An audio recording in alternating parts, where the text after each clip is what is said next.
আসসালামু আলাইকুম রহমতুল্লাহ। দূরে এবং কাছে, দেশে ও প্রবাসে সবাইকে জানাচ্ছি আন্তরিক শুভেচ্ছা এবং অভিনন্দন। আমি ডাক্তার গাজী সাব্বির আহমদ, খুলনা, বাংলাদেশ থেকে বলছি।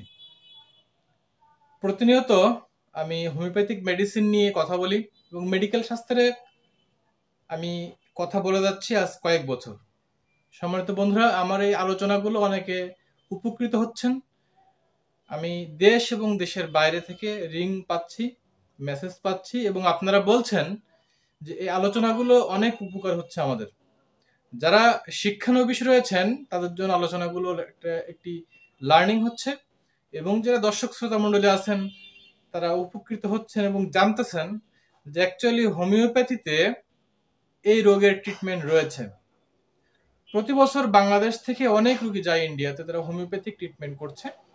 বর্তমানে বাংলাদেশেও উন্নত মানের একটা হোমিওপ্যাথিক চিকিৎসা ব্যবস্থা, উন্নত মানের মেডিসিন এবং উন্নত ওষুধ নির্বাচন প্রণালী বাংলাদেশেও সেই সমস্ত ডাক্তারেরা রয়েছেন, যেখান থেকে হোক না কেন।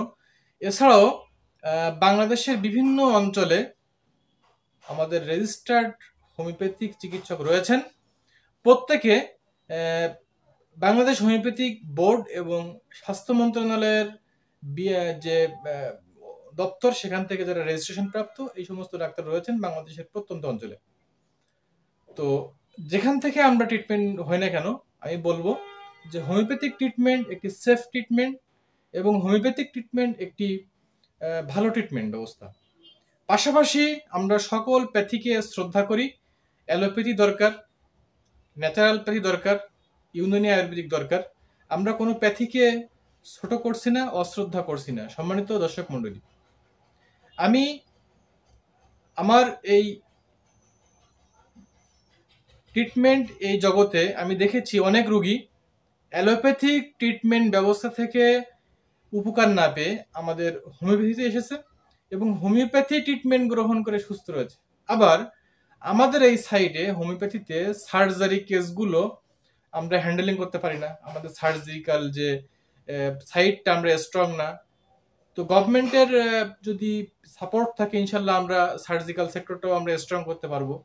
তো সেক্ষেত্রে অনেক রুগী আমাদের এখান থেকে চলে যাচ্ছে সার্জিক্যালে, এই যে অ্যালোপ্যাথিতে, সেখানে যে তারা সার্জিক্যাল যে কেসগুলো সেগুলো তারা সেখানে ট্রিটমেন্ট হচ্ছে। তো এভাবে করে একে অন্যের সম্পূরক এবং পরিপূরক, অ্যালোপ্যাথি, হোমিওপ্যাথি, ইউনানি এবং আয়ুর্বেদিক সব থাকবে পাশাপাশি এবং তার সমন্বয়ে হবে একটি ট্রিটমেন্ট ব্যবস্থা। সম্মানিত দর্শক মণ্ডলী, যে বিষয় নিয়ে কথা বলবো আজকে হোমিওপ্যাথিতে ডাক্তার স্যামুয়েল হেনিম্যান যে প্যাথি সন্ধান দিয়েছেন, ডাক্তার স্যামুয়েল হেনিম্যানও কিন্তু একজন অ্যালোপ্যাথি এমবিবিএস এবং এমডি করা চিকিৎসক ছিলেন। তার হাত ধরে হোমিওপ্যাথির আবিষ্কার। আমরা অ্যালোপ্যাথির বাইরে নই। তো তিনি 291টা সূত্র দিয়ে গিয়েছেন। অর্গান অফ মেডিসিনের 6th এডিশন অর্থাৎ 6ষ্ঠ সংস্করণে উনি 291টি সূত্র দিয়ে উনি দুনিয়া থেকে চলে গিয়েছেন। সৃষ্টিকর্তা তাকে জান্নাতবাসী করুন, তিনি তার আত্মার মাগফিরাত কামনা করছি।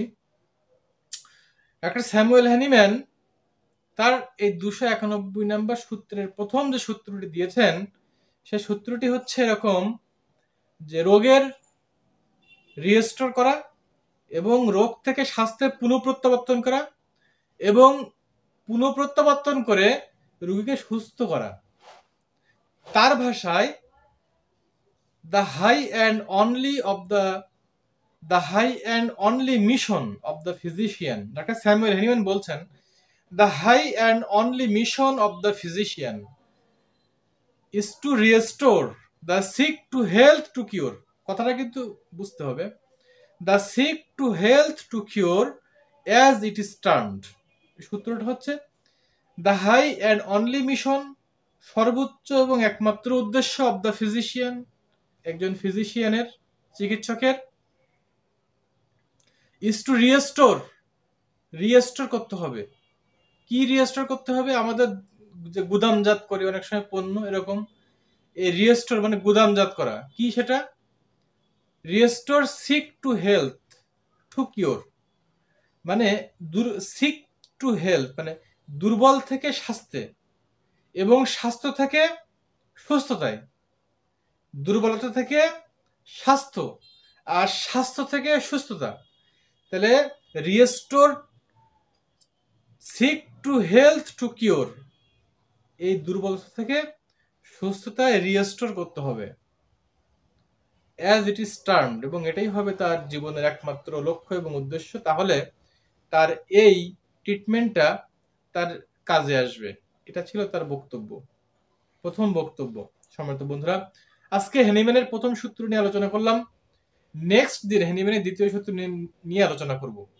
আমি সবসময় বলি, এখন বর্তমান গরমের সময়, এবং এই গরমের সময়ে প্রবল তাপমাত্রা, এবং এই সময়ে আমরা হট ফুড, স্পাইসি ফুড এবং রিচ ফুড পরিহার করি, ব্যালেন্স লাইফ লিড করি, নর্মাল খাবার খাই, এবং আমরা আমাদের এই চলাফেরার মধ্যে আমাদের প্রতিবেশীদের খোঁজ খবর রাখি।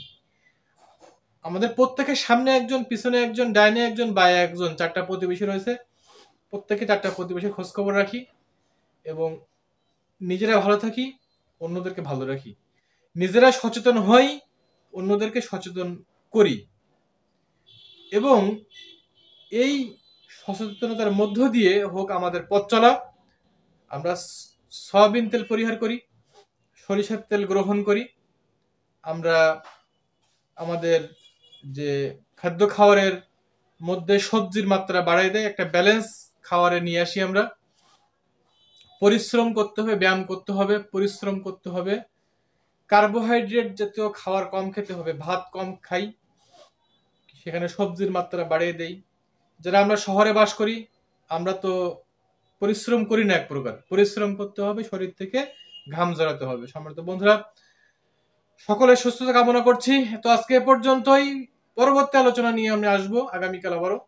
দেখা হবে নেক্সট এপিসোডে। ধন্যবাদ সবাইকে।